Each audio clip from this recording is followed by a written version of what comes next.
good to be home. Look at this place. For those of you who don't know me, I am not Eric Trump doing comedy under an assumed name. And don't worry, I'm not going to get political tonight. I'm kind of exhausted at this point. The other day, I was watching ESPN. They were talking about politics on ESPN. They were talking about Russian hacking on ESPN.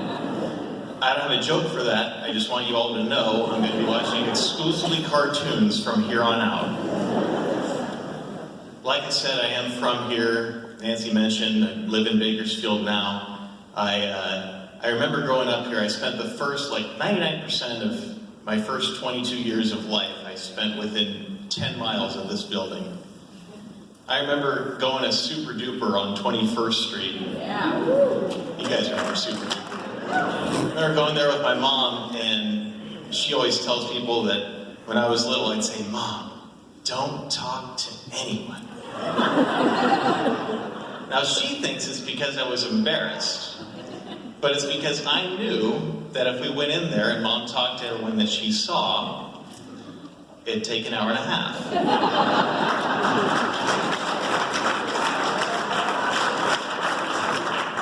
You guys know my mom, don't you? If she didn't talk to anybody, it would take 20 minutes, and I could go home and play with my Ninja Turtles. Newark. Claims to fame, Newark, Ohio. We claim the youngest Civil War soldier. Johnny Clem was 9 years old when he snuck away to join the Army.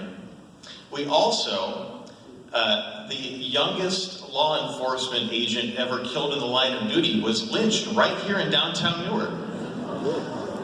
Too soon? Newark's progressed, though, quite a bit.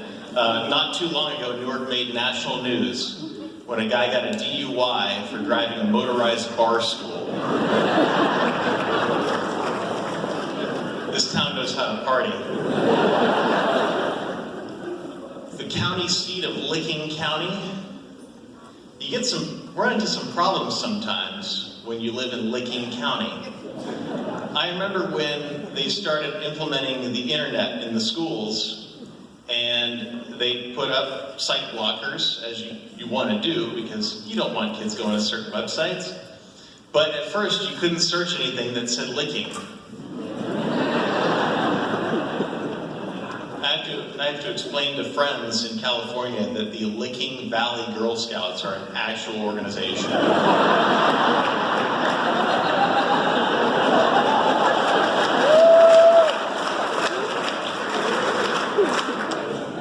And they always get just the right person to represent Newark. When they're interviewing someone on the 11 o'clock news, anything happens in Newark, and they cut to the field reporter. "Hi, I'm here with Clem Nipper. He's a Newark resident. He's here to explain what he saw today. Clem, what did you see?"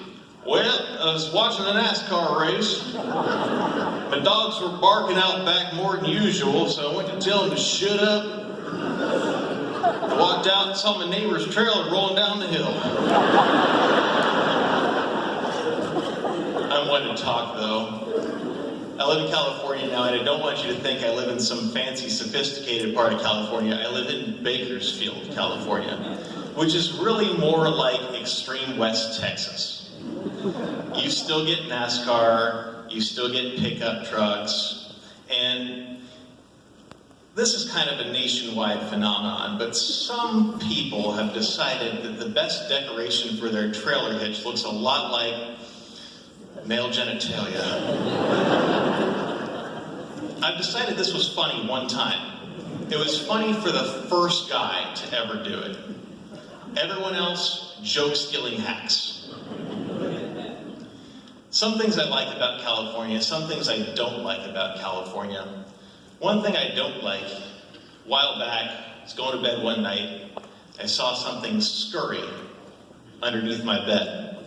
And I've got this unreasonable fear of something burrowing its way into my ear and laying eggs in my brain. So I got my roommate, we moved my bed, and I just said, "Holy crap," because there was a gigantic spider underneath my bed. Now, I'm okay with bugs and spiders and everything, but my response escalates unreasonably. Like this, I'm good with a shoe. This, more like a 9mm. Heard about there is bazooka. Anyway, I saw this thing and I thought, tactical nuclear strike. So being fresh out of nuclear warheads, I packed up and moved.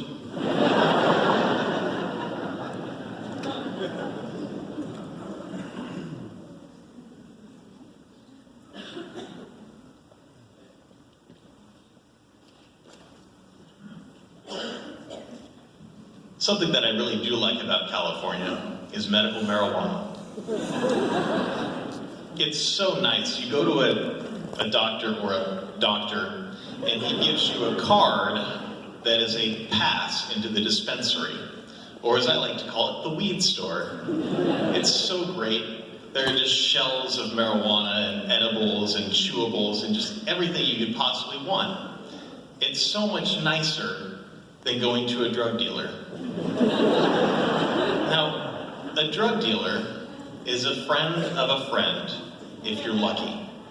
So you don't know this person, and they don't know you. So you're looking at each other the whole time like, are you a cop? Not to mention this would be the worst drug bust of all time. Could you imagine a police chief going up to the podium like, yeah, ladies and gentlemen, I'm pleased to announce my deputies and I have conducted a successful sting operation against Jeff Solisky, aka Turtle. He had nearly 1/2 ounce of cannabis in his possession.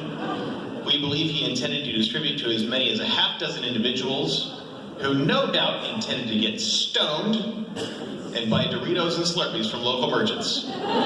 Take that, you degenerate criminals. You have to be careful, though. I heard this story, this kid, 5, 6 years old, he ate a marijuana-infused cookie, and as you might imagine, started to freak out. So his parents took him to the hospital. Now that's what you don't want to do. Because first of all, what are they going to do for him at the hospital? They're going to observe him, they're going to watch for a little while until he stops freaking out, and they're going to send him home. Secondly, you're probably going to go to jail. So should this ever happen, what you have to do is just sit on the couch, put on some SpongeBob, give him some Cheez-Its and a Capri Sun, and just ride it out. It's going to be okay. I don't have kids myself. I don't know if that's obvious.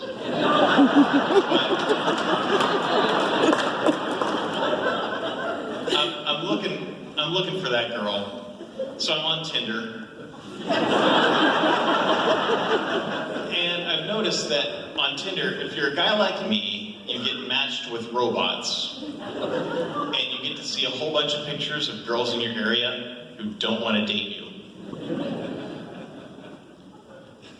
I am a feminist.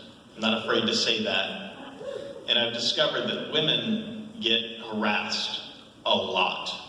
I was shocked to find out how much it happens. But a lot of this occurs in the form of text messages and Snapchat. When women get pictures, unsolicited pictures, of things that certain men are proud of. Colloquially, these are called dick pics. I have a solution for it. Ladies, if you ever receive one of these, go ahead and save it to your phone. And the next time you get one, go ahead and reply with one. Those are going to fall right off. You're not going to see those anymore. I had one of my comedian firsts recently, my first ever sexual harassment. I walked off stage, got a drink, and walked by, and this guy got my attention. I went over to shake his hand. He took my hand, he brought it to his lips, and he kissed it. And he said, "You are dangerous." I guess I found my type, right? Now, I felt really weird. I felt grossed out. I felt embarrassed. I walked outside, just kind of collect my thoughts, and I thought, was it something I said? Was it something I was wearing? And I thought, no, Greg, that's victim blaming. This was not your fault. I learned about victim blaming in college. I went to Denison, just down the road. Thank you.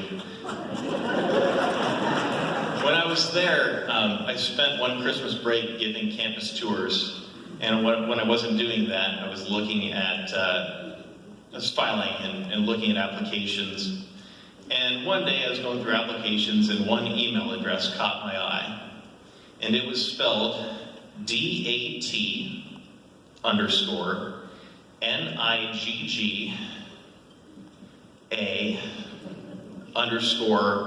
doesn't really matter at this point.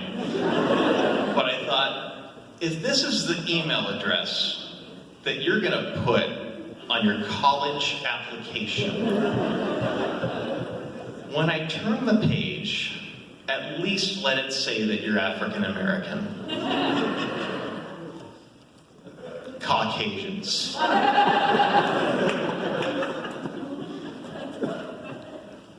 I was recently having a conversation with my mom because I learned that medical marijuana has been legalized here in the state of Ohio. And the list is a little more stringent than in California. You can't just check the anxiety box like yours truly. But my mom happens to have an ailment that is on that list. So I've been encouraging her to try it, but she doesn't want to do it unless she's sure it's going to help her. You should know my mom's currently using an experimental drug that's supposed to slow the progression of her disease. So she doesn't know if that's working. All I'm saying, Mom, marijuana's cheaper. I'm not saying it's going to cure you or anything, but where are you, by the way? Where are you, Dominique? Right there. There she is. Thank you for coming. Look, Mom, just try it. If anything bad starts to happen, you start to freak out a little bit, we'll just sit on the couch. I'll put on some Harry Connick Jr., get you some cheeses and a Capri Sun, we'll just ride it out, we'll be okay.